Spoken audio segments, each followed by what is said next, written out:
Hello students, this is our day 24 class and in this class we will discuss the chapter accounting standards and basis of accounting. खास करके MCQ discussion करेंगे. Let's start. Accounting standards applicable to firms are issued by ICAI, the Institute of Chartered Accountants of India. और accounting standards applicable to companies are issued by MCA. MCA क्या है full form इसका? Ministry of corporate affairs. ये आपकी PS Grewal book में दिए हुए हैं स्टार्टिंग में ही. In case of conflict between accounting standards and law provisions applicable will be. कोई भी कॉन्फ्लिक्ट होने पर अकाउंटिंग स्टैंडर्ड्स और लॉ प्रोविज़न एप्लीकेबल नहीं होंगे. ना तो accounting standards law any of the two advantages of the enterprise कोई भी एप्लीकेबल नहीं होगा. नन ऑफ द अबव इसका आंसर है.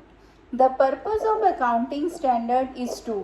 इसके पीछे एक मोटिव क्या है अकाउंटिंग स्टैंडर्ड सेट करने के पीछे? Bring uniformity in accounting policies, bring harmonisation in accounting policies and procedure. सभी फर्म्स जो भी अकाउंट्स प्रिपेयर करेंगी वो एक जैसे होंगे जिससे कंपेयर करना आसान होगा और प्रॉफिट को भी कंपेयर करना आसान होगा और इन्वेस्टर्स को भी अंडरस्टैंड करना आसान होगा.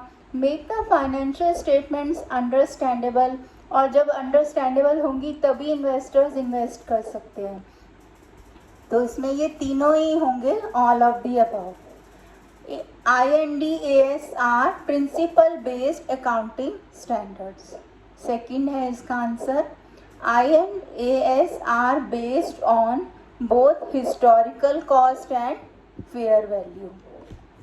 उसके बाद देखिए आप इसमें फिल इन द ब्लैंक्स भी हैं जिसमें देखो accounting standards notified by MCA are applicable on companies. अभी ये पीछे भी आया था.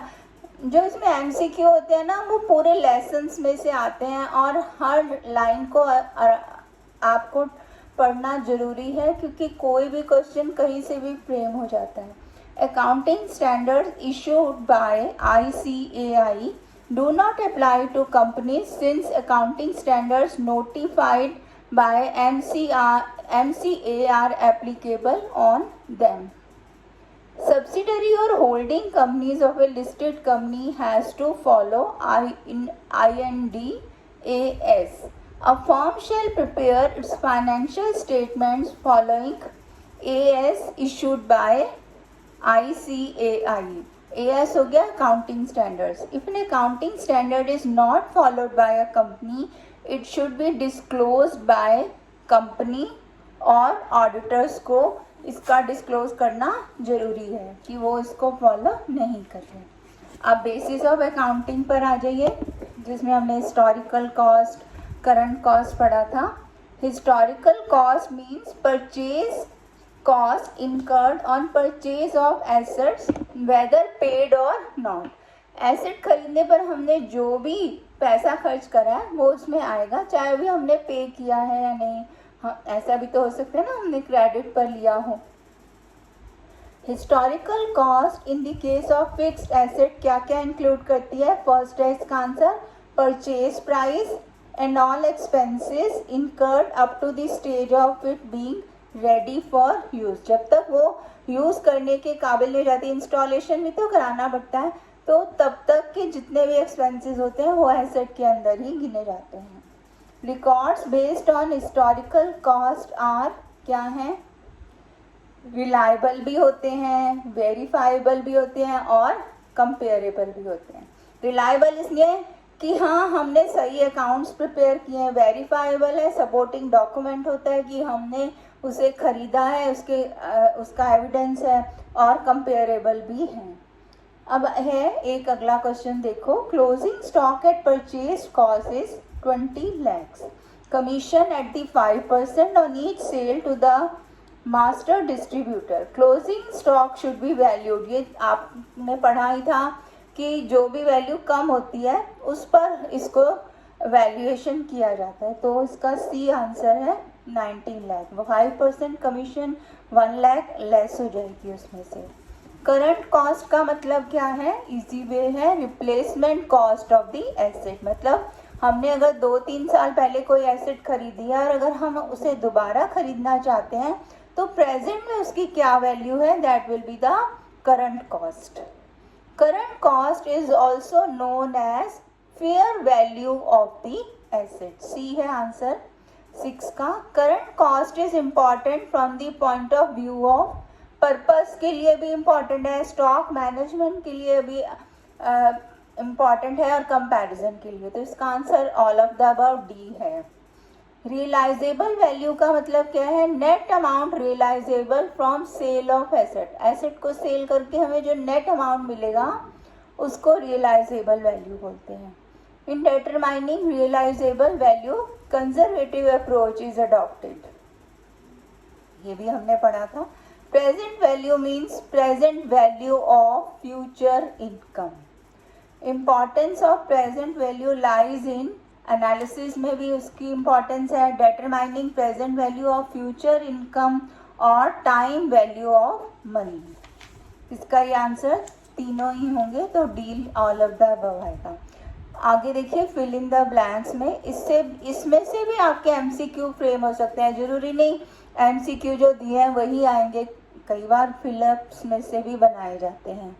Historical cost is the cost incurred on purchase of fixed asset whether paid or not. Historical cost of a fixed asset includes purchase price and expenses up to the stage of it being ready for use. ये फिर से आ गया ना कि जब तक वो use करने के लिए रेडी नहीं हो जाती तब तक जो भी कॉस्ट होगी वो उसमें इंक्लूड होगी। Historical cost of a fixed asset is verifiable being based on evidence. Evidence क्या है, supporting document, बिल, जिससे पता चलता है कि हमने ये सामान हमने यहाँ से खरीदा है, तो वो उससे वेरीफाई हो जाता है। परचेज, अनदर एक क्वेश्चन देखिए, purchase cost of stock is 10 lakhs, commission 10% on each sale is paid to the stockist, closing stock will be shown in the balance sheet 9 lakh, उसमें से भी कमीशन लेस हो जाएगी। Current cost means replacement cost of the asset. Fair value of a fixed asset is known as current cost. Net amount receivable from sale of a fixed asset is termed as realizable value.